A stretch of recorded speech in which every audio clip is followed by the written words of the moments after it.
Zdaj bi besedo predal kar doktor Primožu Pevcinu za predstavitev mednarodnega projekta PaQuality. Hvala dekanu za besedo. Spoštovani, lep pozdrav vsem. Lahko se v bistvu zelo elegantno navežemo na prejšnjo predstavitev monografije in v bistvu predstavimo mogoče tudi tale projekt, ki je pa ima mednarodno komponento in gre v bistvu za tip evropskega razvojnega projekta z področja torej izobraževanja in kakovosti izobraževanja na področju javne uprave. Moja naloga je, da predstavim ta projekt. V bistvu smo v tem projektu zelo aktivno sodelovali z naše strani, torej z naše fakultete, s kolegico dr. Kovačevo.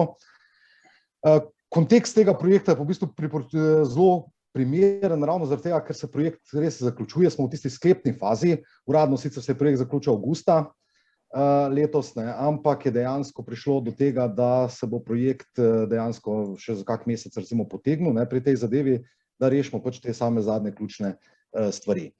Zdaj, tema tega projekta je bilo zagotavljanje kakovosti, razvoj inovativnega kurikuluma, spadal pa je v bistvu v tisti projektni cilj, ki mu pravimo inovacije, torej inovacija na področju izobraževanja, inovacije na področju recimo podajanja znanja, tudi recimo raziskovanja. Spadal je projekt v prioriteto sodelovanja visokošolskih inštitucij in zagotavljanje kakovosti, predvsem pa je tukaj projekt želel spodbujati evropske dimenzije v izobraževanju za javno upravo. Zdaj me veseli glede na prejšnjo razpravo, namreč mi smo bili tukaj povabljeni v ta projektni konzorcij kot eden izmed 10 partnerjev. Projekt je imel sicer 3-letno zgodovino, naprej 3-letno podlago samega razvoja tega projekta. V konzorciju smo se pa nekako našli kot tisti izkušen partner. Torej nismo bili tukaj tisti, ki smo bili torej na drugi strani, ne da smo nekako iskali znanje, ampak mogoče smo na nek način že lahko podajali znanje. Torej bili smo eni izmed 10 partnerjev. V projektu je koordiniral NISS PASE, zraven je imela zelo pomembno vlogo tudi ta EAPAA asociacija. Mi smo bili pa potem seveda ena izmed teh 8 univerz z področja torej srednje in vzhodne Evrope. Zdaj, projekt je bil relativno zelo dobro tudi organiziran z tega, bom rekel, zagotavljanja kakovosti in nadzora samega projekta. Oblikovana je bila posebna projektna komisija, ki so vključevali, tudi naša kolegica Kovačeva je bila tu predsednica, imeli smo pa v glavnem tule vključene od predstavnike EAPA in sedanje in bivše recimo predsednike NISS PASE odbora. Zdaj, da nekako izpostavim sam ta projektni okvir. Projekt je imel 8 intelektualnih outputov, organizirali smo v teh 3 letih 3 transnacionalne sestanke, 2 delavnici in pa 6 multiplikativnih dogodkov. Eden od teh multiplikativnih dogodkov in eden od transnacionalnih sestankov je potekal pač tudi na naši fakulteti. Mal glede na vse dogajanje je imela pomemben vpliv na samo izvajanje projekta, glede na to, da je Erasmus projekt, to razvojni projekt, tudi sama pandemija, kajti precej aktivnosti smo mogli iz fizične oblike prestaviti torej v digitalno obliko, ampak ne glede na to smo nekako projekt tudi izpeljali. Zdaj, 8 intelektualnih outputov je bilo, zdaj za, bom rekel, širšo javnost, mogoče tudi zelo zanimivo, da so vsi intelektualni outputi tudi že objavljeni, vse ugotovitve teh, vse to imamo pač na spletni strani projekta tudi objavljeno, bo pa išlo kar precej monografij in, bom rekel, nekih trening materialov na to temo, nekaj je že v publikaciji, nekaj že NISS PASE pripravlja, torej v teh okvirih, nekaj bo pa tudi v bližnji prihodnosti iz tega tudi vam prišlo. Zdaj, če malo na kratko predstavim te intelektualne outpute, prvi je bil zelo zanimiv iz tega vidika, kajti tukaj se je predvidevalo vodenje in koordinacija NISS PASE, potem se pa, bom rekel, pri samem izvajanju ugotovilo, da je ta intelektualni output dejansko input za intelektualni output 5, tako da smo tukaj, bom rekel, mi kot fakulteta prevzeli nekako tudi potem koordinatorsko vlogo, poleg 5 še na intelektualnem outputu. In sicer smo se predvsem ukvarjali, kako dejansko se poučuje javna uprava na področju teh držav srednje in vzhodne Evrope. Tukaj imamo pač 11 držav z zelo različnim, bom rekel, zgodovinskim okvirom, z zelo različnim stanjem razvoja, tudi z zelo različnim šolskim sistemom, ne nazadnje tudi s konkurenco. Namreč v teh državah lahko ugotavljamo, da imajo bodisi recimo 1 ali pa 2 inštitucije, ki pokrivata področje izobraževanja javne uprave na visokošolski ravni, v nekaterih državah je pa ta številka recimo tudi 100, tako da je lahko konkurenca precej različna in tudi programi so lahko precej diferencirani.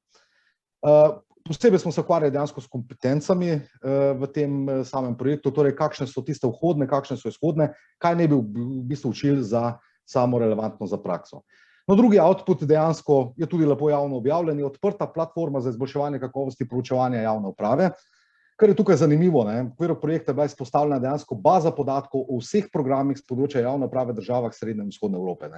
Torej, recimo, čisto bom rekel, za praktičen pogled, ne, se dejansko gre v to bazo in se lahko vidi, kateri programi v kateri državi dejansko s področja javne uprave obstajajo, ne, kdo jih izvaja in na takšen način. Ne.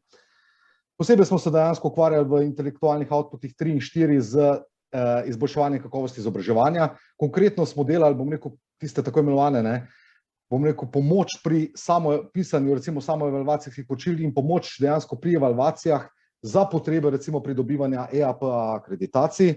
Tukaj ima fakulteta naša recimo kar veliko zgodovino in tudi kar dober položaj, ne, glede na to, da ima za vse svoje programe dejansko pridobljene te mednarodne akreditacije in tukaj smo lahko tako v trojki kot v štirki, ne, delovali zelo konstruktivno pri, bom rekel, tem prenosu samega znanja. Ne. Zdaj, štirka je bila usmerjena predvsem za izvenpartnerske inštitucije, tukaj smo mogoče se malo s težavo srečevali, kajti tisti, ki so zunaj konzorcija, so dejansko ugotavljali, ne, da je vse skupaj to kar zahteven postopek, ne, in bom rekel, po začetnem interesu 35 programov, ne, smo na koncu prišli na to, da smo naredili tisti minimum, ne, ki smo ga nekako obljubili in evalvirali dejansko 8 programov izven konzorcija. Ne. Moram pa tukaj čisto povedati, ne, kako dela recimo naša fakulteta, ne, in marsikatera fakulteta, ki še časa nima, ne, se lahko vidi tudi kar precej občutna razlika. Ne. No, 5. output je bil dejansko vezan in tukaj smo jedro proučevanja ugotovljali dejansko. Mi obstaja tudi razvili smo poseben dejansko orodje, metode poučevanja, učenja in ocenjevanja za sodobno proučevanje javne uprave, predvsem za ugotavljanje, kaj dejansko praksa v javni upravi potrebuje. Ne. Torej, nismo se ukvarjali toliko s tem, kaj mi znamo ponuditi, ne, ampak na drugi strani, kaj dejansko nekdo, ki dela danes v praksi javne uprave, katera znanja dejansko potrebuje, in razvili smo dejansko to orodje, metodološko ogrodje, ne, kjer uporabljamo in nekako naštevamo in tudi apliciramo metode poučevanja, kako učiti in kako dejansko ocenjevati, ne, in z uporabo vseh teh sodobnih tehnik, ne, ki jih tu lahko dajemo. Ne. No, v 6. delu, ne, je bilo zanimivo, ne, tukaj smo se ukvarjali dejansko, kako recimo narediti program, ki je skladen z evropskimi smernicami zagotavljanja kakovosti, predvsem z temi EAPA smernicami. Nekako na podlagi izkušenj iz pridobivanja akreditacije je nastalo nek orodje, recimo temu, ne, tak roadmap, ki bomo tem rekli, ne, kako dejansko si pomagati pri pridobivanju akreditacij, pri katere stvari so pomembne in tako naprej. Ne. No, 7 pa 8, ne, sta bila pa dejansko bolj, bom rekel, ta policy pristopa, ne. V 7, ki smo nekako vzpostavili smernice za zagotavljanje kakovosti programov, ne, kako se samo torej ta zagotavljanje kakovosti ne bi izvajalo, ne. V 8, ki smo pa oblikovali tudi neke predloge za oblikovanje politik, torej na področju izobraževanja visokošolskega, s posebnim poudarkom na oblikovanju pač samega kurikuluma in na podlagi tega, kako v bistvu zagotavljati kakovost. Ne. Zdaj, mogoče malo zanimiva stvar, ne, izgledalo je kot sprva to orodje, ne, da bo to in v bistvu ta policy pristop, da bo usmerjen predvsem na državno politiko in v teh državah, ne, na koncu v bistvu je pa zelo veliko iz tega letelo tudi na EAPA asociacijo, da tudi oni pač lahko kar precej naredijo, ne, na področju zagotavljanja kakovosti in tudi stikov dejansko z nacionalnimi akreditacijskimi organizacijami. Zdaj, jaz bi na koncu recimo poudaril, ne, samo nekaj, glede na časovno omejitev, samo nekaj poudarkov projekta. Kot že rečeno, vse stvari so dejansko objavljene, ogromno materialov je nastalo, ne, iz katerih se da. Zdaj nekaj stvari bi pač izpostavil, ne. Nekaj, kar je tisto, ne, kar je bilo dejansko ugotovljeno, je, da nekega enotnega modela poučevanja javne uprave ni. In na koncu v bistvu smo prišli tudi do tega, ne, lahko delamo poskuse, ne, lahko približamo neke stvari, vendar nacionalne posebnosti zelo oblikujejo, ne, dejansko, kaj se potrebuje v praksi in kaj je tisto, kaj naj bi se dejansko tudi učilo. Ne.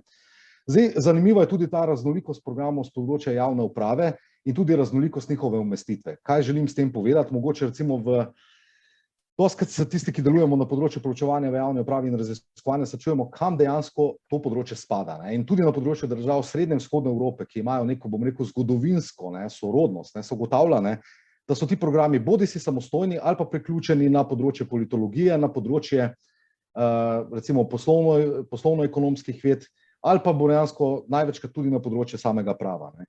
Zdaj, zanimivo je tukaj, ne, kar ugotavljamo, da ima pomemben kontekst zgodovinske dejavniki. V predhodni predstavitvi je bilo zelo omenjeno, ne, da mi smo bili pač ena izmed držav, ki je tudi v obdobju socialistične ureditve imela izobraževanje za področje javne uprave, ne. Marsikatera druga država iz tega bazena Srednje in Vzhodne Evrope pa tega ni imela, ne. Zato je na dejansko način poučevanja javne uprave zelo vplival ravno to, ne, tisti transfer, ki je prišel z tranzicijo, ne, največkrat zelo pogosto iz anglosaškega sveta, ne. In to se vidi v državah, v Romuniji, recimo v Bolgariji, ne, ker se to zelo eksplicitno vidi, ne, da je to izobraževanje za področje javne uprave dejansko zelo izhaja samega anglosaškega sveta. Ne.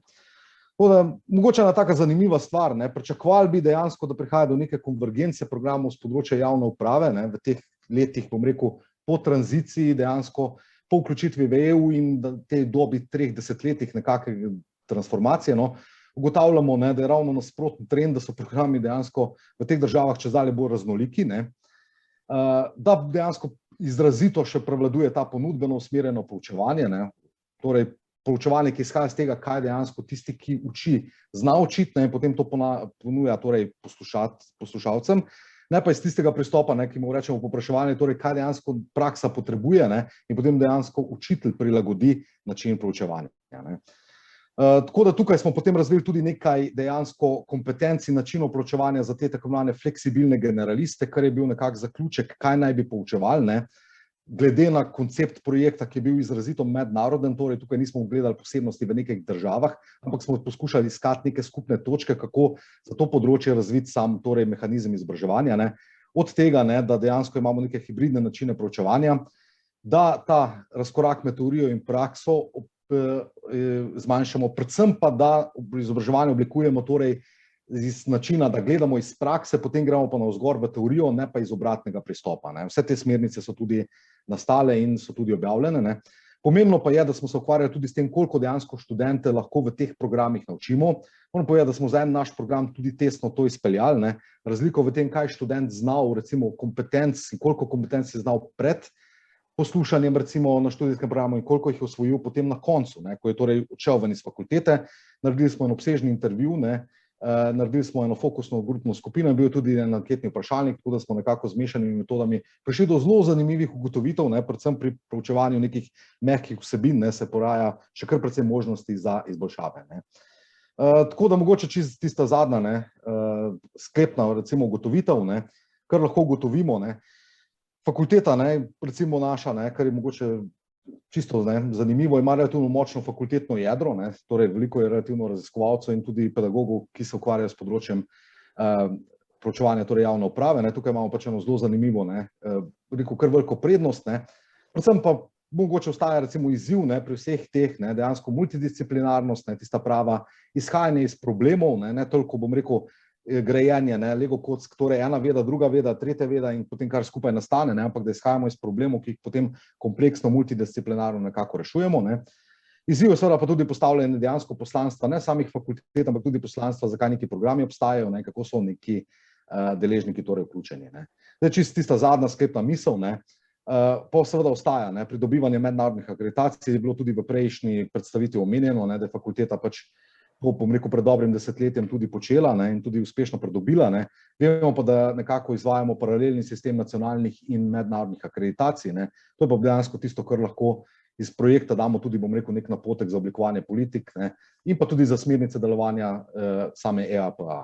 Tako da več o projektu, ne, da nekako sem v tem časovni omejitvi, si lahko preberete na tele spletni strani.